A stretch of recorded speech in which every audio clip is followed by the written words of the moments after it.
Hi all, welcome to TeamLease YouTube channel. A great news for you, client of TeamLease Skills University is hiring for production trainee. So let's see who are eligible for this notification. Candidates with ITI skills along with 10th or 12th candidates are all eligible for this notification. Let's see this notification much more in detail.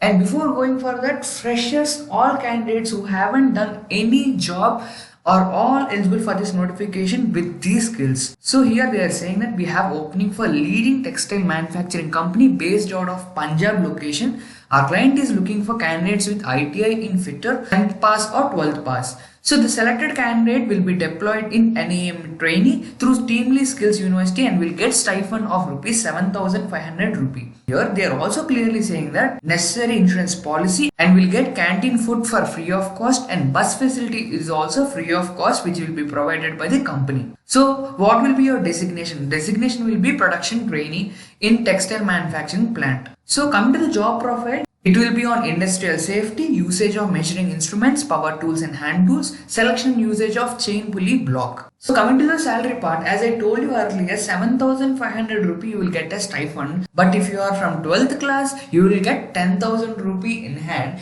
Along with that, you will also get food and bus facility for free of cost. So clearly what they are saying is the job role is in rotational shifts. So if you are having ITI certificate and if you want to move, or if you are already there in Punjab location and looking for an immediate job opening and who are having skills with ITI, then you have to apply for this notification. So are you getting a doubt like where to apply? The link of this is already kept in the description below. Just go there, come to this page, do a quick apply, attend the interview and crack it up. So all the best guys, we are coming up with much more notification video for you. Do like the video and subscribe to our channel. Thank you so much.